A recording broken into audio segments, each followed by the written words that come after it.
Bonjour à tous, soyez les bienvenus dans cette nouvelle vidéo et bienvenue sur la chaîne YouTube de l'Église Vie et Foi. On va passer un temps ensemble dans la louange, dans l'adoration, autour de la parole de Dieu et on va partager aussi tous ensemble le Saint Repas. N'hésitez pas, pour que ce soit interactif, à laisser des commentaires dans le chat ou dans les commentaires sous cette vidéo si vous revoyez la vidéo en rediffusée. Et on va commencer dès maintenant avec ce premier chant qui nous parle que Dieu est merveilleux.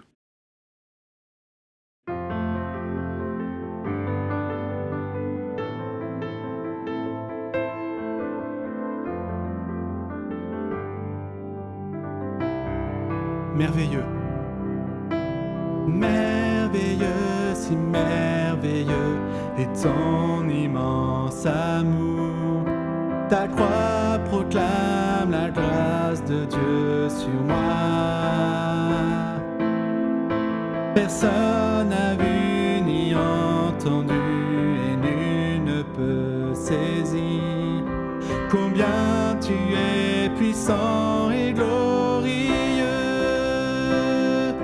Dieu merveilleux, je t'aime, Dieu merveilleux, je t'adore, Dieu merveilleux, mon cœur te chante.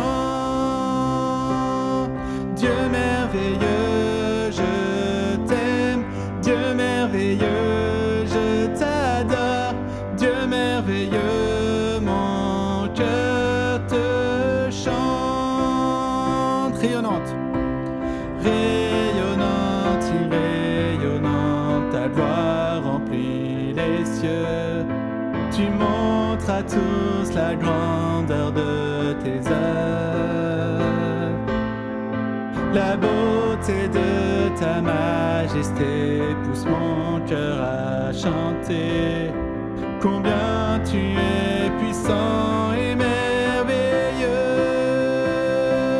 Dieu merveilleux, je t'aime, Dieu merveilleux, je t'adore, Dieu merveilleux, mon cœur te chante. Dieu merveilleux, je t'aime, Dieu merveilleux, je t'adore, Dieu merveilleux, mon cœur te chante. Tu m'as révélé à nouveau tes merveilles, tu m'as saisi par ton amour, car rien sur la terre n'est merveilleux comme toi. Tu m'as révélé à nouveau tes merveilles, tu m'as saisi par ton amour, car rien sur la terre n'est merveilleux comme toi. Dieu merveilleux, je t'aime, Dieu merveilleux, je t'adore, Dieu merveilleux, mon cœur te chante. Dieu merveilleux, je t'aime, Dieu merveilleux, je t'adore, Dieu merveilleux, mon cœur te chante. Mon cœur te chante. Mon cœur te chante. Mon cœur te chante. Dieu merveilleux. Mon cœur te chante. Mon cœur te chante. Mon cœur te chante. Dieu merveilleux. Mon cœur te chante. Mon cœur te chante. Mon cœur te chante. Dieu merveilleux.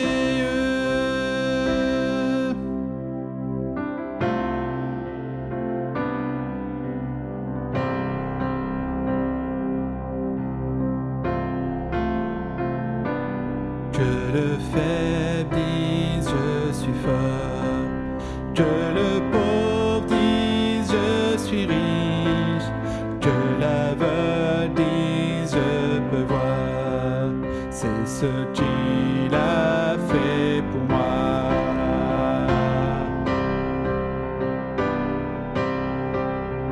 Que le faible Que le faible dise je suis fort, que le pauvre dise je suis riche, que l'aveugle dise je peux voir, c'est ce qu'il a fait pour moi.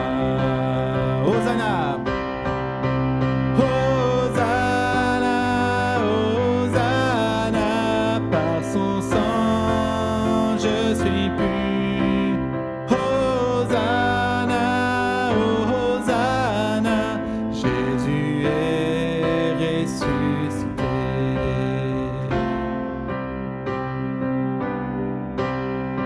À la croix. À la croix, je viens m'asseoir pour contempler ta victoire.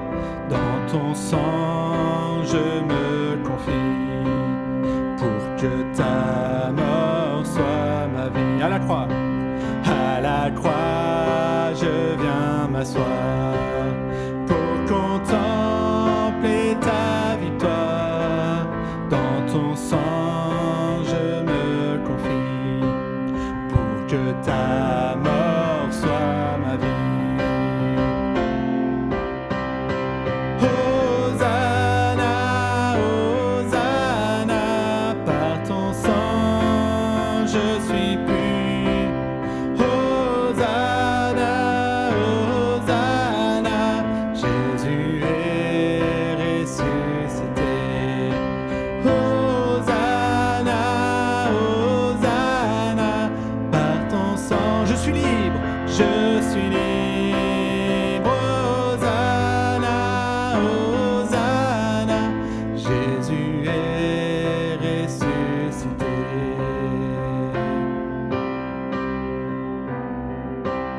Je veux être plus que vainqueur. Je veux être plus que vainqueur.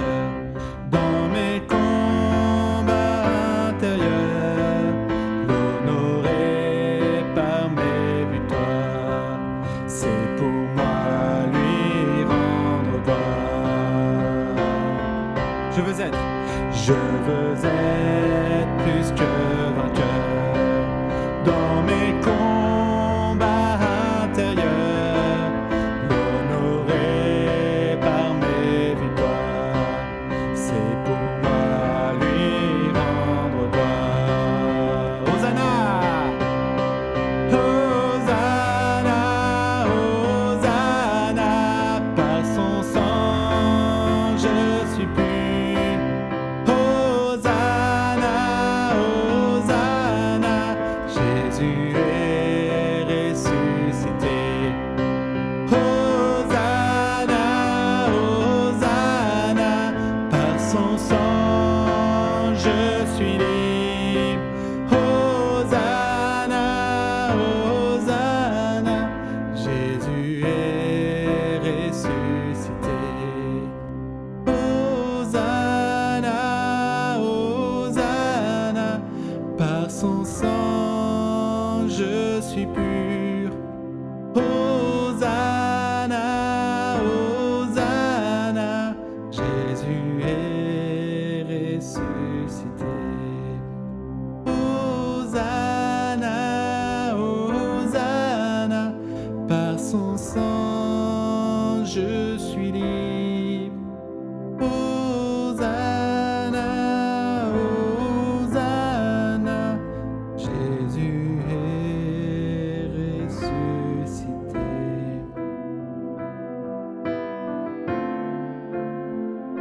Dieu est esprit, et il faut que ceux qui l'adorent en esprit et en vérité.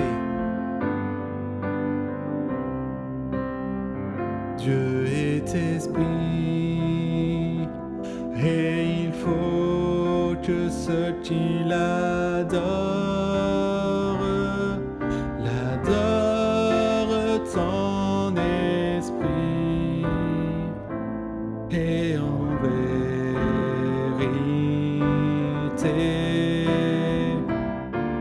L'adore en esprit et en vérité.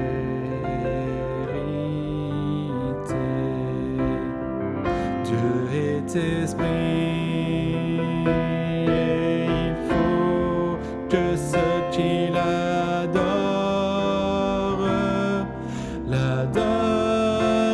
ton esprit et en vérité.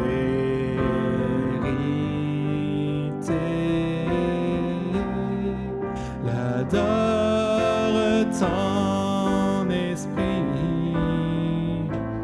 et en vérité.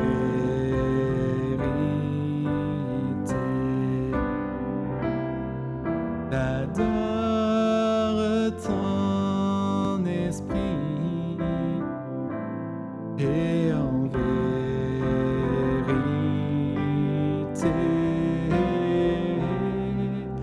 L'adore ton esprit et en vérité.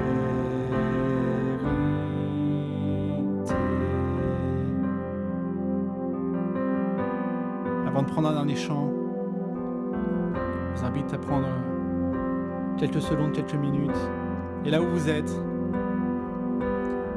à pouvoir louer et adorer le Seigneur avec vos mots, simplement, mais de tout votre cœur.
Place-moi,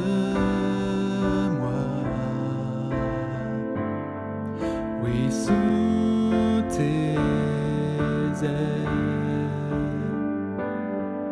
Couvre-moi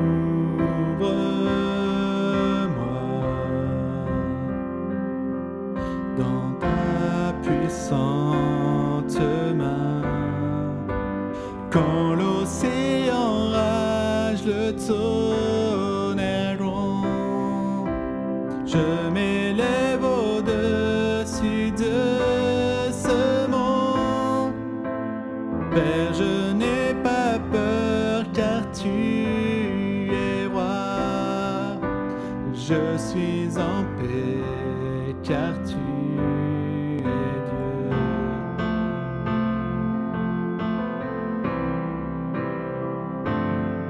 Sois en paix, mon âme en Christ. Ta puissance dans le calme, la confiance. Mais l'océan rage, le tonnerre gronde. Je m'élève au-dessus de ce monde. Père, je n'ai pas peur car tu es roi.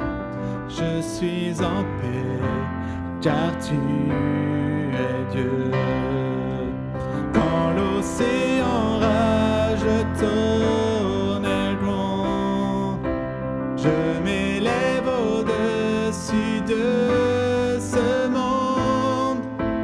Père, je n'ai pas peur car tu es roi. Je suis en paix car tu es Dieu. Place-moi, oui, sous tes ailes. Place-moi,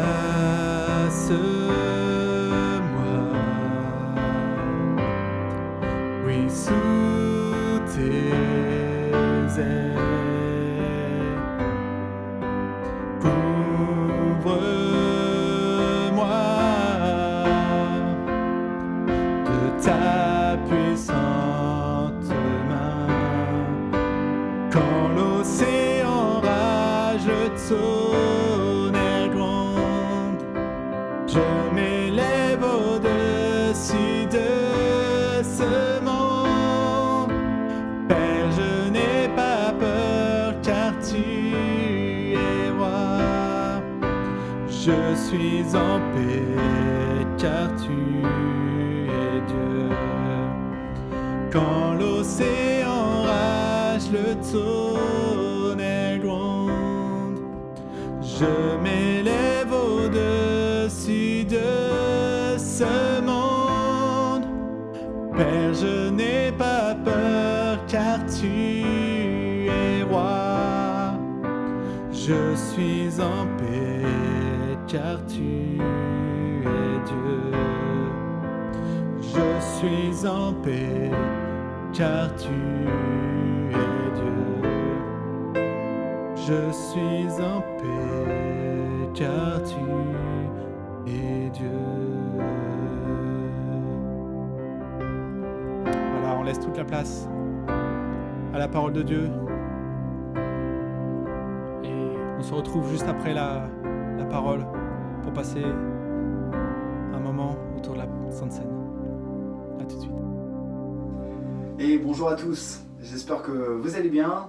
Et donc on se retrouve ensemble après le moment de louange conduit par Jonathan pour partager la parole. J'espère que vous avez vraiment profité de louer Dieu là où vous étiez. Merci encore à Jonathan.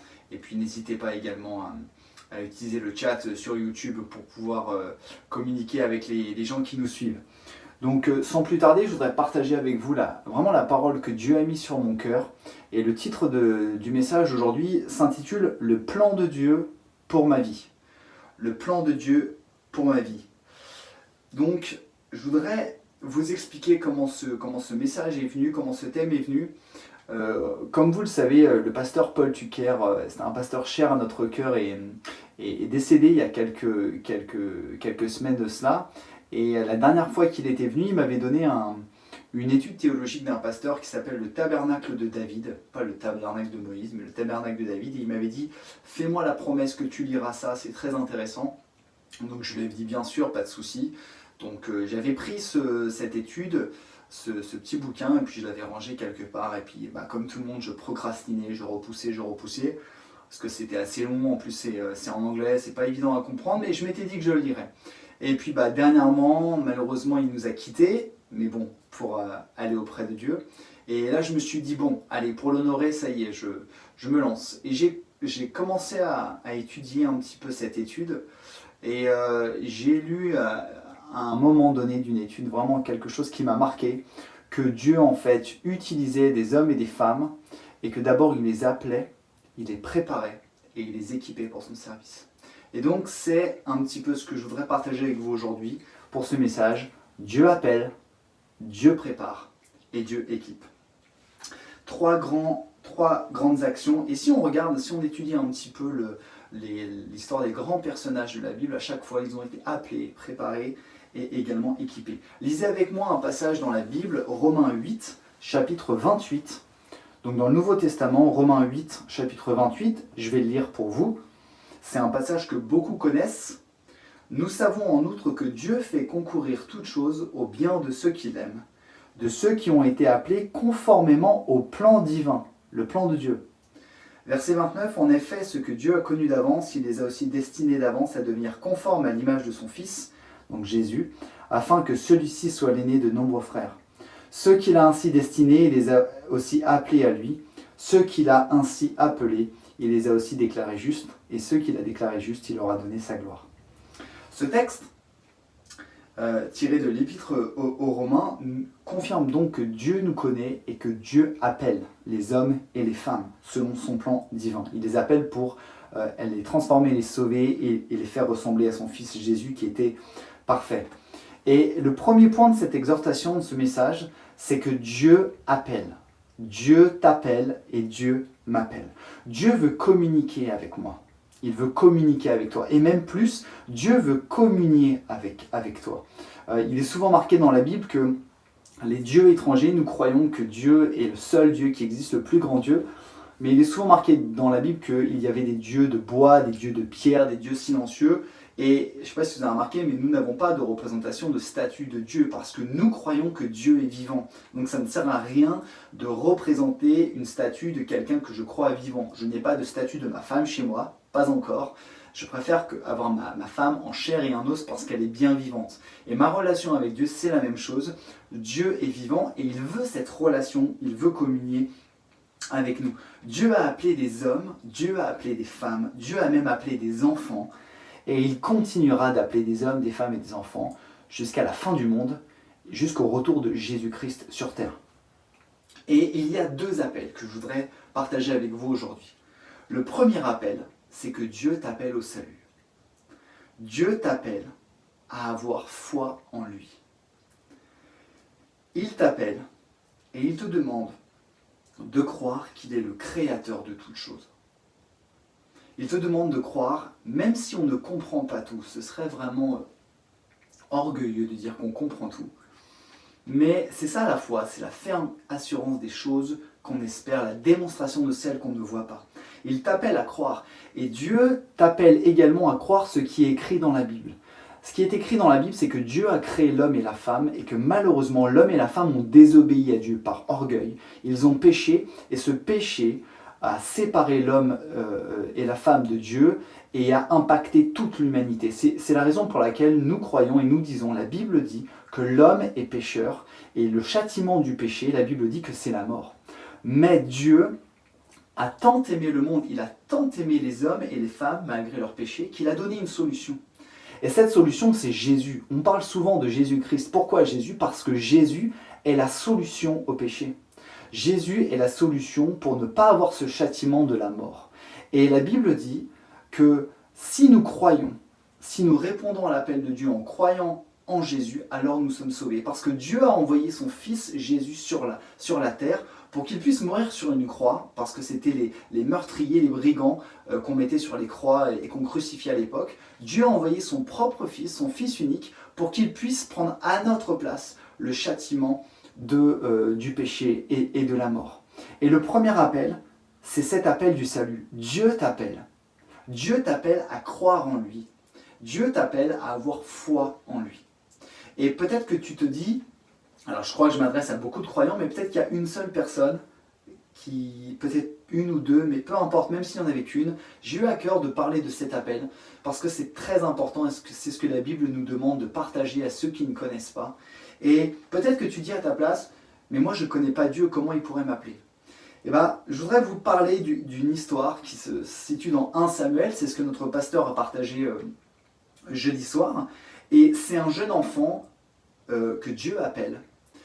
On va en parler après. Ce jeune enfant sa maman lui a permis de servir Dieu. Il est auprès d'un prêtre qui s'appelle Élie, et en pleine nuit, Dieu appelle cet enfant. Et cet enfant ne sait pas que c'est Dieu qui l'appelle. Il va voir le prêtre, mais Élie, est-ce que tu m'as appelé ? Non, recouche-toi. Et puis plusieurs fois comme ça. Et il est dit, dans ce passage, dans 1 Samuel 3, donc on parle de ce petit enfant, il nous est dit, Samuel ne connaissait pas encore l'Éternel, et la parole de l'Éternel ne lui avait pas encore été révélée. Dieu a parlé à un enfant alors que l'enfant ne le connaissait pas encore. Et là où je veux en venir, c'est que Dieu t'appelle, Dieu veut te parler aujourd'hui, peut-être par ce message, même si tu ne le connais pas encore. Et Dieu t'appelle vraiment à croire en lui. Et peut-être que ça va choquer certains, mais je voudrais arrêter ce message à cet instant-là. Et je voudrais vous donner l'opportunité, à vous qui écoutez ce message, et peut-être que vous sentez dans votre cœur, peut-être que Dieu m'appelle, je voudrais faire preuve de foi et répondre à cet appel. Je voudrais vous inviter à prier avec moi tout de suite. Juste faire une prière courte pour répondre à cet appel. Et je vais prier simplement. Et si jamais vous avez à cœur, si vous sentez que vous désirez aujourd'hui, même si vous ne le connaissez pas, même si vous ne comprenez pas, si vous désirez, si vous sentez dans votre cœur que vous voulez répondre à cet appel, faire ce pas de foi, je vous invite à prier avec moi dans votre cœur et à répéter ces mots dans votre cœur, là où vous êtes.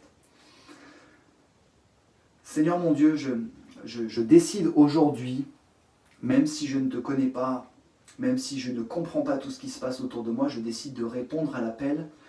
Je décide de croire aujourd'hui que tu veux mon bien, que tu m'aimes, et je décide aujourd'hui de croire au sacrifice de Jésus qui me libère du péché et de la mort. Et je veux déclarer aujourd'hui que je crois en toi et que grâce à cette foi, je suis sauvé. Merci Seigneur. Révèle-toi à moi, je te prie. Amen. Amen. Alors pardon pour cette prière un petit peu soudaine, mais j'avais vraiment à cœur de faire ça. Et si jamais c'est votre cas et vous avez fait cette prière avec moi, eh ben on vous invite à prendre contact avec nous via les réseaux sociaux. Et puis on pourra prendre contact avec vous, un responsable de l'église, prier avec vous, faire connaissance avec vous. C'est vraiment important. Le premier appel, l'appel de Dieu au salut, c'est l'appel le plus important. Deuxième appel, j'espère que vous êtes toujours avec moi. Le deuxième appel, c'est pour ceux qui ont répondu au premier appel. Vous avez bien logique. Dieu t'appelle au salut à croire en lui, mais ça ne s'arrête pas là. On dit souvent que le salut est une finalité. Le salut est un commencement. Une fois que tu crois en Dieu, Dieu t'appelle à le servir et à le suivre. On revient à cette histoire de Samuel, du jeune Samuel. Vous savez, cet enfant qui était dans le sanctuaire de l'Éternel, qui dormait. À un moment, il entend une voix, il croit que c'est le vieux prêtre, mais en fait, c'est Dieu. Et Dieu l'appelle une fois, 2 fois, 3 fois, jusqu'à 4 fois.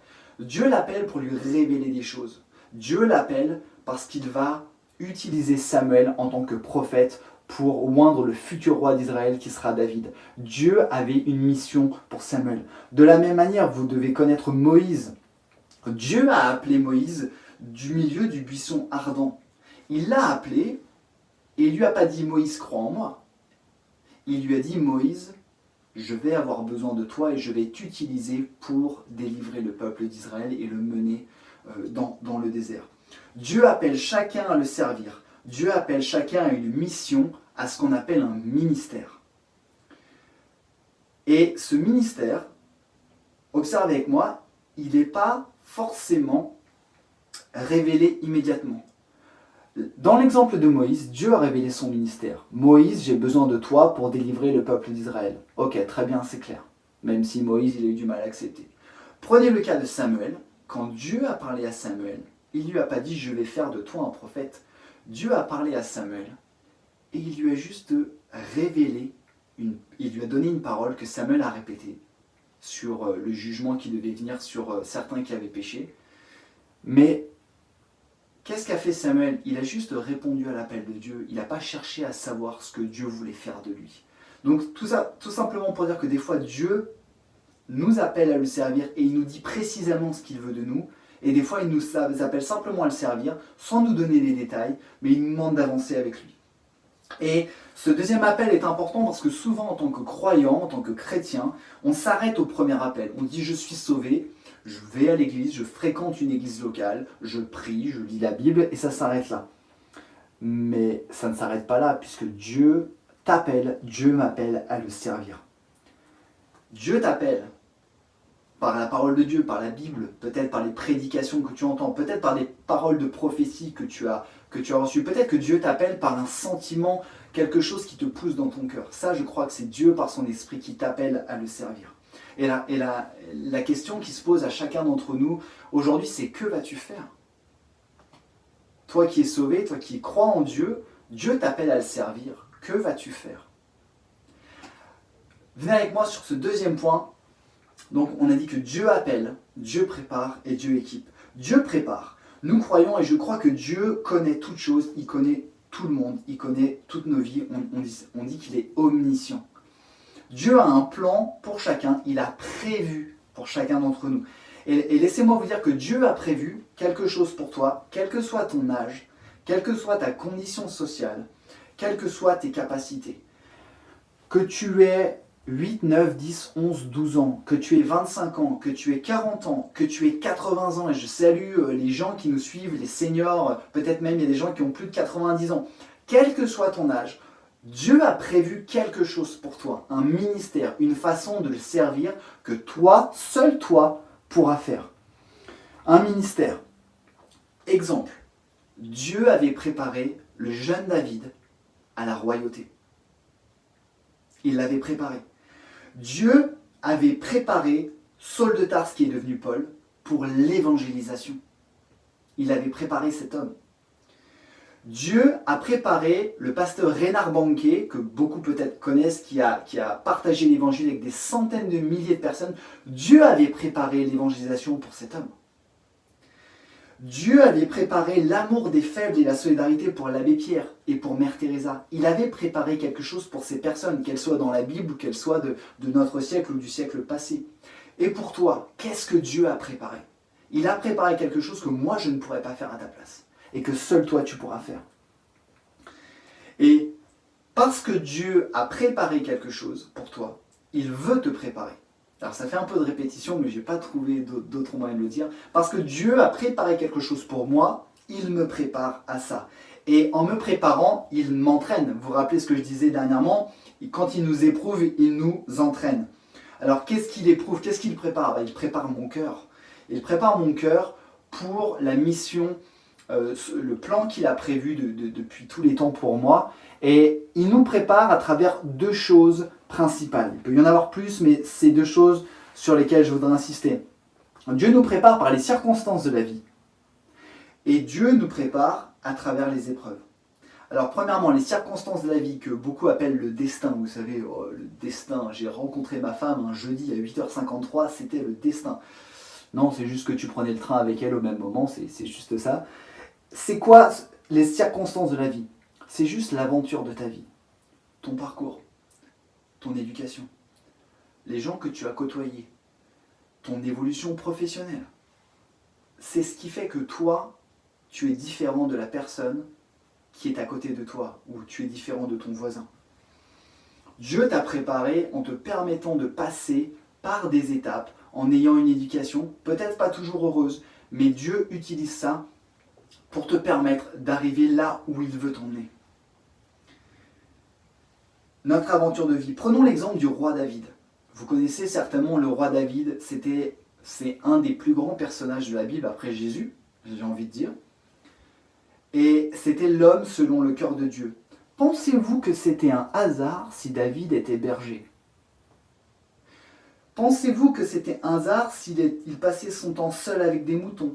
Pensez-vous que c'était un hasard si c'était le plus jeune de tous ses frères et qu'il était méprisé? Non, je crois que Dieu lui a permis de passer par toutes ces choses, par ses occupations. Je ne sais pas si on peut parler de job, je ne sais pas si elle est passée un bac pro pour garder les moutons, je ne sais pas, ou un BTS gardien de moutons, ou une licence professionnelle. Mais en tous les cas, Dieu lui avait permis de passer par ces choses, parce qu'il avait décidé de le façonner pour ce qu'il avait prévu pour nous. Et si Dieu nous façonne ou nous prépare à travers les circonstances de la vie, Dieu nous façonne également à travers les épreuves, les difficultés, les catastrophes. Et vous connaissez certainement cet adage qui dit « Ce qui ne me tue pas me rend plus fort ». Alors ça ne vient pas de la Bible, ça vient de Friedrich Nietzsche, qui est un philosophe. Je ne suis pas très philosophe, mais je suis assez d'accord avec ça. « Ce qui ne me tue pas me rend plus fort ». Et quand nous avons compris que dans les épreuves, nous pouvons et nous devons compter sur Dieu, alors les épreuves sont pour nous un trampoline. Elles nous permettent de progresser. Et Dieu nous façonne par les épreuves. Il nous rend plus forts, il nous rend plus confiants. Prenons l'exemple de Joseph. Je vous invite vraiment à étudier l'histoire de Joseph dans la Bible, c'est dans la Genèse. C'est une histoire de fou. C'est vraiment, pardonnez-moi l'expression, c'est une histoire de fou. Joseph était jalousé par ses frères. Il a été vendu par ses frères. Il a été déporté en Égypte. Il a été en prison. Il a été trahi. Il a été calomnié. Et pourtant, regardez la fin de l'histoire. Joseph, il gouverne tout le pays. Le pharaon lui fait confiance. Est-ce que vous pensez que Joseph aurait pu avoir toute cette sagesse, ce discernement, cette patience et cette foi s'il n'était pas passé par toutes ces épreuves? Je ne crois pas. Et pourtant, il est passé, j'avais compté, je ne me rappelle plus, mais je crois qu'il est resté plusieurs années en prison. Et Dieu nous façonne par les épreuves. Alors, ne me faites pas dire ce que je n'ai pas dit, Dieu n'envoie pas les épreuves. Dieu n'est pas un Dieu sadomaso, Dieu permet les épreuves, puisque Dieu est un Dieu d'amour, mais Dieu veut nous faire grandir également. Et il permet les épreuves pour que nous puissions grandir.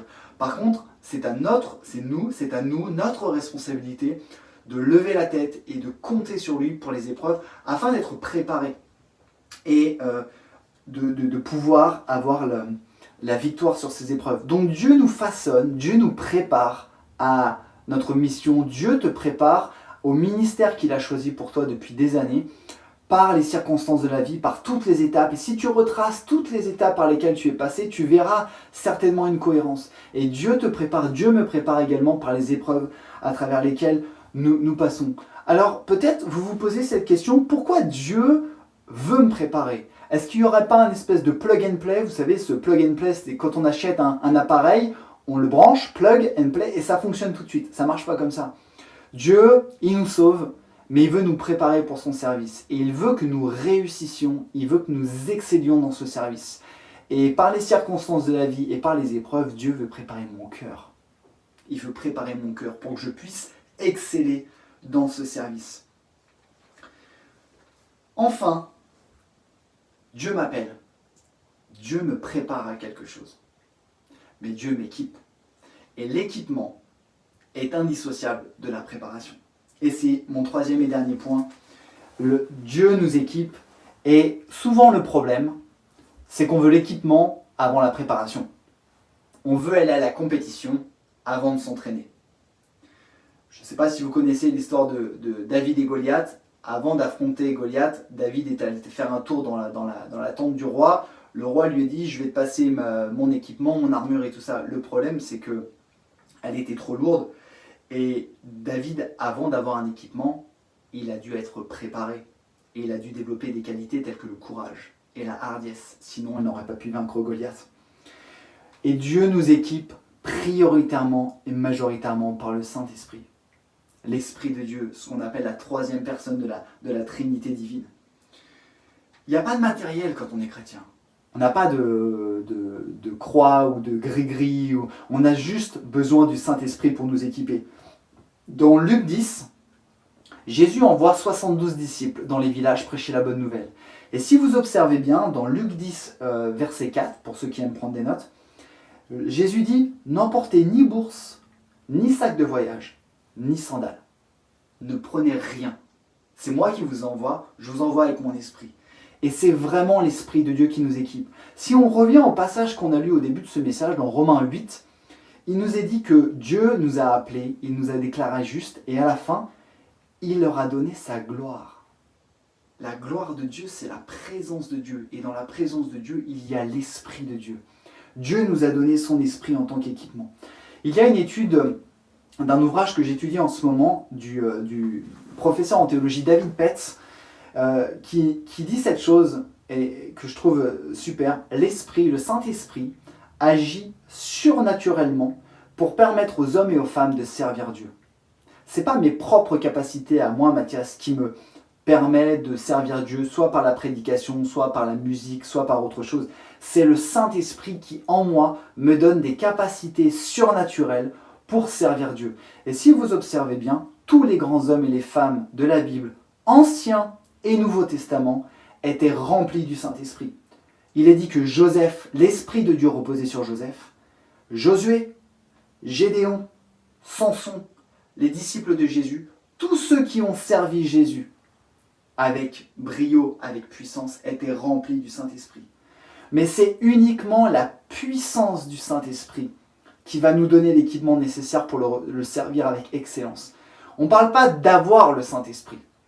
Nous croyons, et je crois que chaque croyant, quand tu fais la prière de la foi, ce que nous avons fait tout à l'heure, quand tu réponds à l'appel de Dieu, sincèrement de tout ton cœur, et d'ailleurs, je n'ai pas dit tout à l'heure, mais quand nous répondons à Dieu, nous ne répondons pas à un homme, nous répondons pas, c'est pas une conversion intellectuelle, c'est la réponse à Dieu, puisque la parole de Dieu dit que c'est l'Esprit de Dieu qui touche nos cœurs.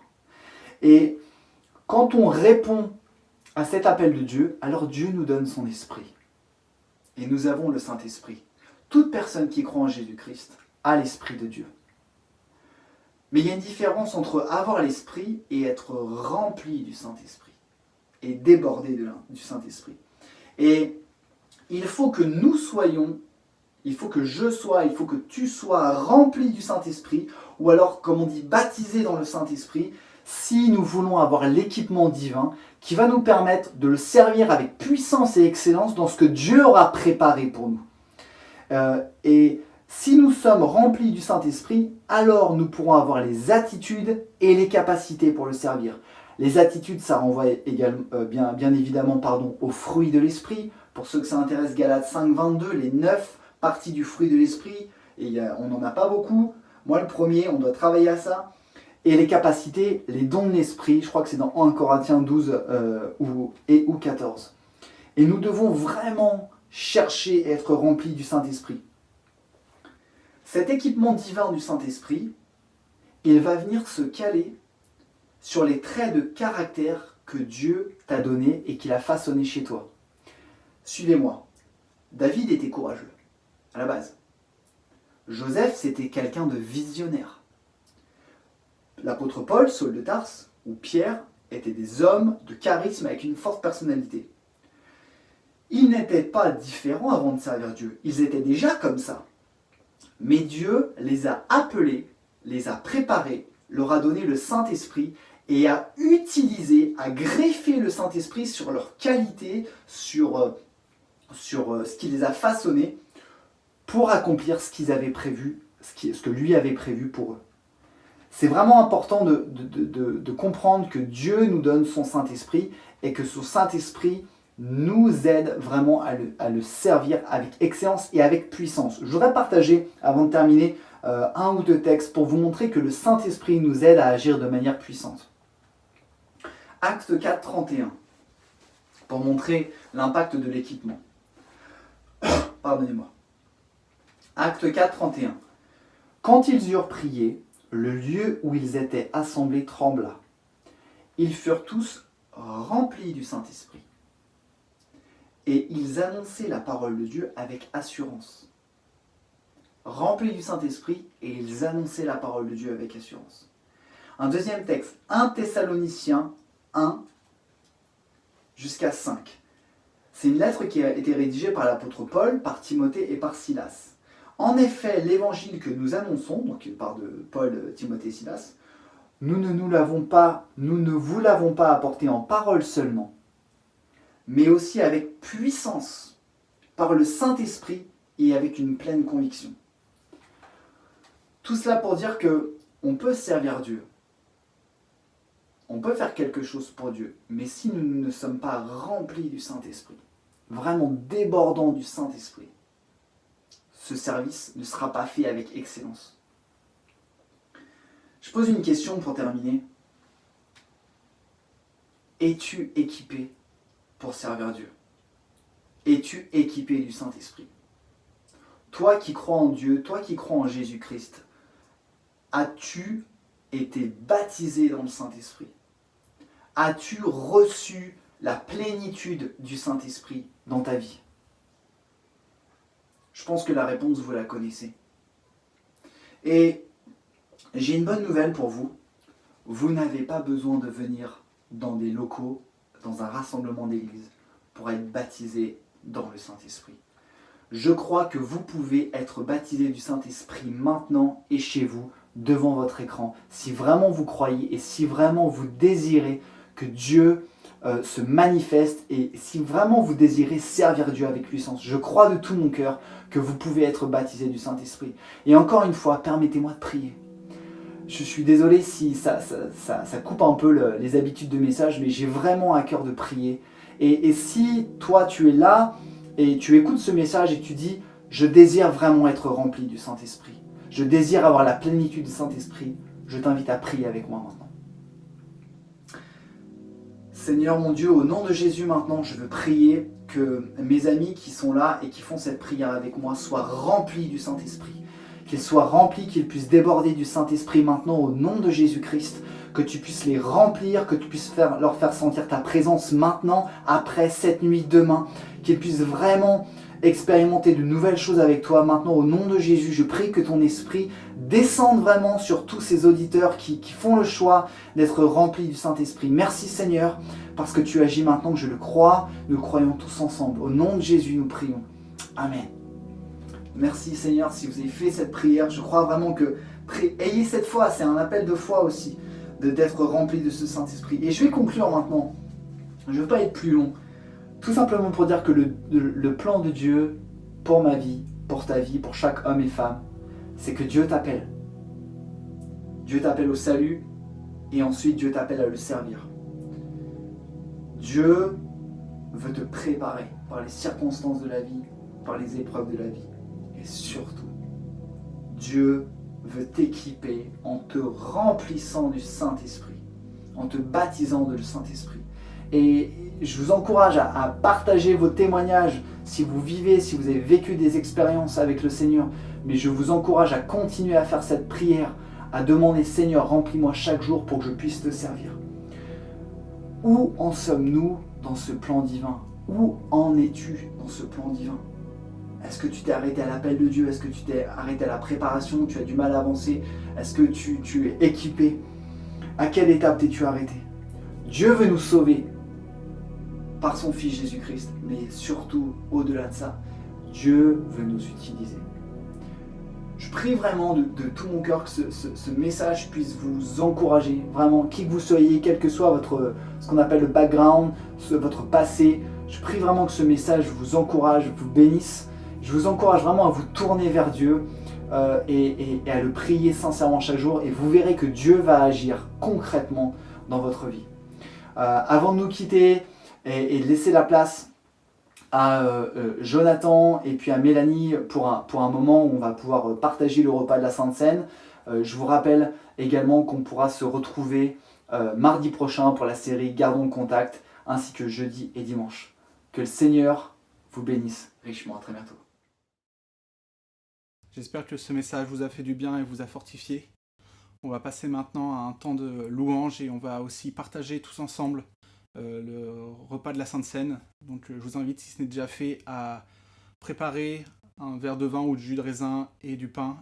Et on va commencer par louer ensemble avec ce chant « Ton amour, ta puissance, ta présence dans ma vie. Je veux te louer de tout mon cœur, de toute mon âme et de toute ma force. »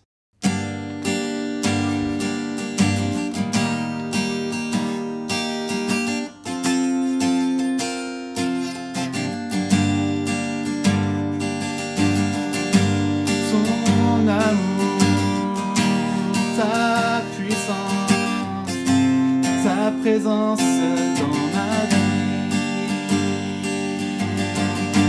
ton amour, ta puissance, ta présence dans ma vie, ton amour,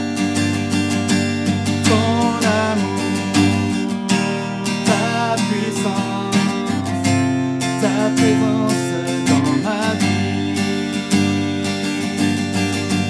Ton amour, ta puissance, ta présence dans ma vie. Et je veux t'adorer de tout mon cœur. Et je veux t'adorer de toute mon âme. Et je veux t'adorer de toute ma force. Car tu es mon Dieu.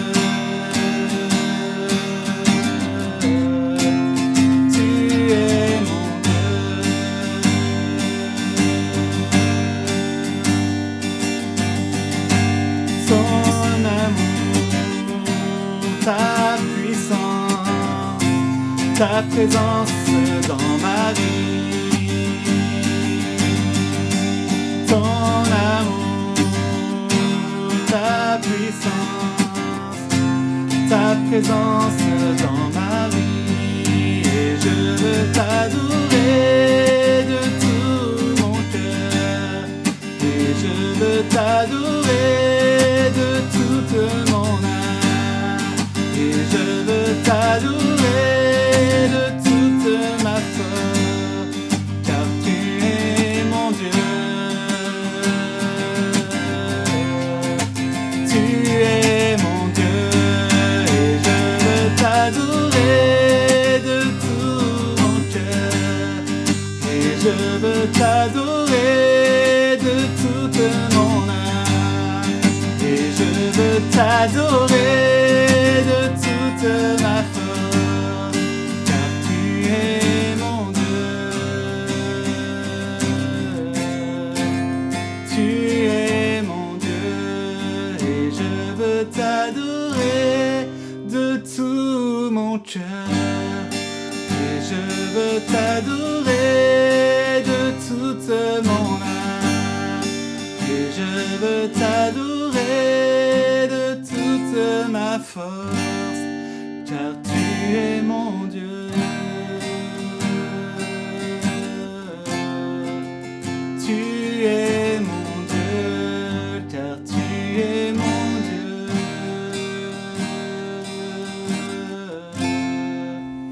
Tu es mon Dieu.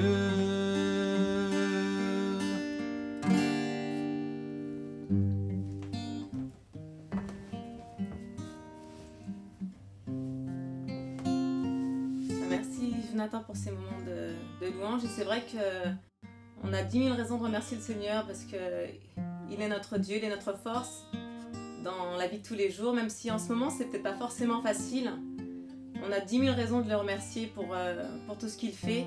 La première raison, c'est qu'il s'est donné à la croix pour nous il y a plusieurs milliers d'années. Et on veut vraiment être reconnaissant pour ça.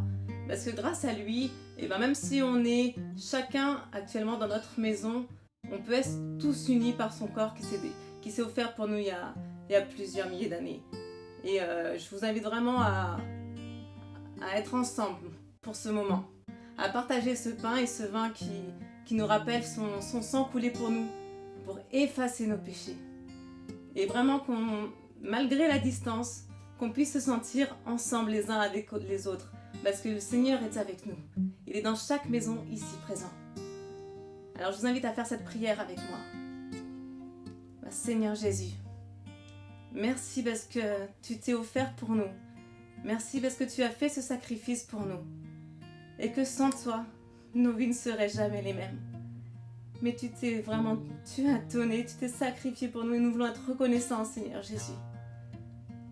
Et merci parce que grâce à toi, nous pouvons avoir la vie éternelle. Cette vie sur terre est juste un temps, mais tu nous as donné la vie éternelle et nous voulons être reconnaissants pour ça. Merci pour tout ce que tu fais jour après jour. Merci parce que dans les épreuves, tu es là et tu es à nos côtés. Merci Jésus. Amen.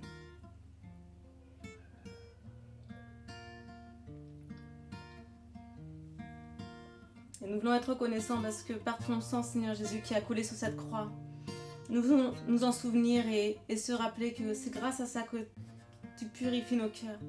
Tu laves toutes nos fautes, nos péchés. Et nous voulons vraiment te dire merci. Merci, merci pour tout, Jésus.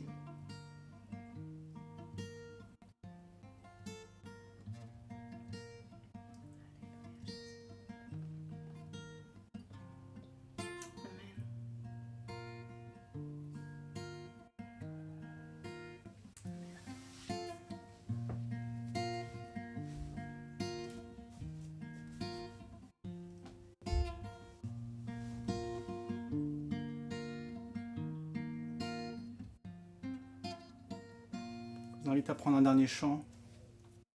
De l'aube au coucher du soleil, tes splendeurs m'émerveillent.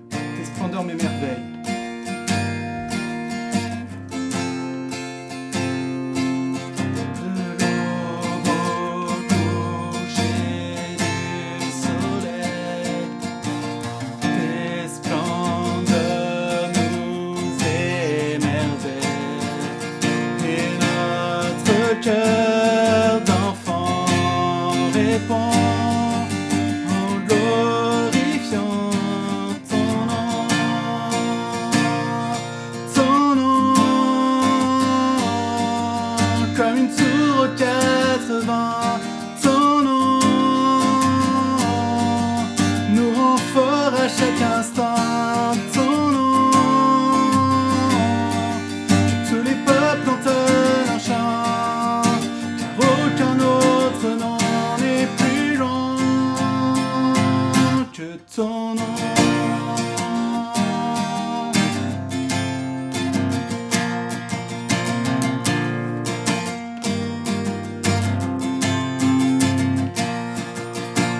Jésus fortifie nos cœurs par ta grâce et ta grandeur. Car c'est en toi que nous prions, viens glorifier ton nom. tous ensemble. Ton nom, comme une tour aux 80. Ton nom nous rend fort à chaque instant. Ton nom, tous les peuples entonnent un chant, car aucun autre nom n'est plus grand que ton nom. Comme une tour aux 80, ton nom nous rend fort à chaque instant. Ton nom, que tous les peuples entonnent un chant, car aucun autre nom n'est plus grand que ton nom.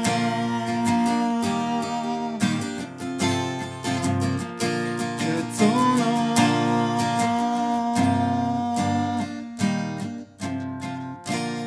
Amen.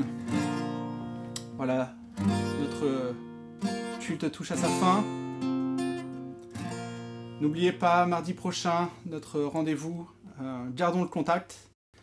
Jeudi prochain, l'exhortation du pasteur, et dimanche prochain, notre culte.